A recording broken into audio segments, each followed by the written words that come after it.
I'd ask this. Even if the UN investigation is correct, and we've urged the UN to recheck it, and we've got a good working relationship with the UN, and we want to keep that up with them, but even if their investigation is correct, if someone is sitting immediately outside a UN facility and shooting at Israeli soldiers, isn't that person, in this case Hamas, not committing a grave war crime?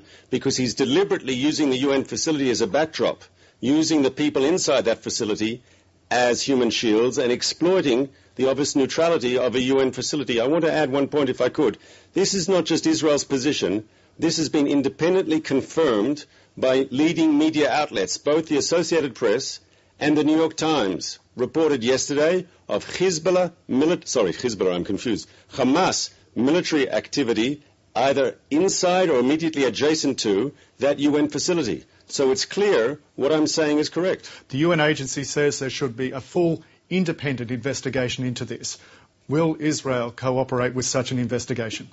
We're investigating thoroughly ourselves. We want to cooperate with the United Nations. As I just said, we've got a good relationship with the United Nations. But an independent investigation... I would be a touch cynical. Yes, I would be a touch cynical about an independent investigation. How does one do an independent investigation in a situation where Hamas controls the ground? I mean, Hamas has a very authoritarian Taliban-type regime there in the Gaza Strip. And the idea that someone shows up with a notebook and asks people, were there Hamas fighters in this facility, I think that is methodologically very difficult to do. I mean, without giving a bad metaphor, you don't think it's like an ABC reporter walking down the street in Syria and asking people, do you like President Assad? I mean, what can people say when they live under such a regime? But there are several international agencies, international bodies that could conduct such an investigation. The UN wants it. Will Israel go along with one? I think, and once again, we're investigating seriously ourselves. We're willing to cooperate with the United Nations, but I wouldn't put such high sights on a so-called impartial investigation. How do people speak freely when they live under the fear of a Hamas regime? I mean, to speak out internally against the Hamas regime is a problem for anyone living in Gaza. Just ask all those people who've been arrested, all the people who've been killed. It's not Mark Regev saying this. If you read any human rights report about how Hamas controls the Gaza Strip, you will know what I'm saying is true. The UN agency said that coordinates and other details of the school and other UN facilities were passed on. In light of that, did Israeli forces directly target a building that had been identified as a UN facility with civilians inside? Definitely not. First of all, the UN is correct. They have passed on coordinates of all their facilities to us, and those coordinates are in the Israeli army. But you're talking about a combat situation on the ground where a smaller unit is taking fire, and what is the first thing a soldier does in that sort of situation? A soldier is under danger, his unit is under danger, his friends are under danger. If someone is shooting you mortar shells, the first thing you do as a soldier, and as I said before, I think a soldier from New Zealand, Australia or Canada would have done exactly the same thing. You return fire. I don't believe the soldiers knew that behind the mortar shells coming in were civilians being held hostage by Hamas. And this, of course, is being investigated by us, but it's clear the person guilty for the innocent civilian casualties are the people who turned the UN facility into human shield.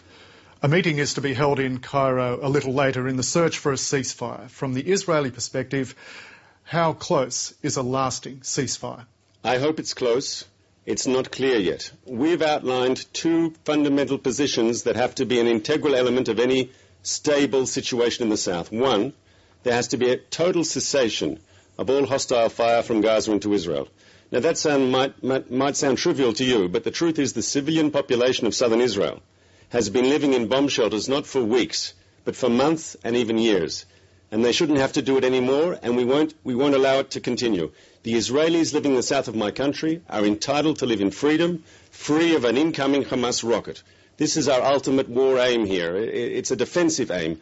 Our goal is to make sure that our people in the south no longer have to live in daily fear of an incoming Hamas rocket. But if and the other thing that we're trying to get in any sort of... If those rockets keep coming, if Hamas fighters don't stop firing the rockets, how long can this go on for? We will continue hitting the Hamas military machine until Hamas leadership understands that it's not in their interest to shoot at Israeli civilians. The other issue that we're dealing with the international community, and here we're engaging, as you say correctly, with the Egyptians, with the French, with others, is we want a situation whereby when this is over, Hamas won't simply be able to rearm again.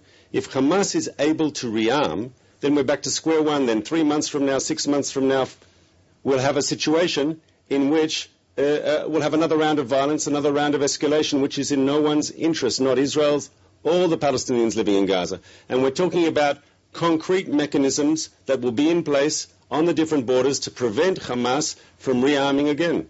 Mark Regev in Jerusalem. We're out of time, but thank you for your time. Thank you.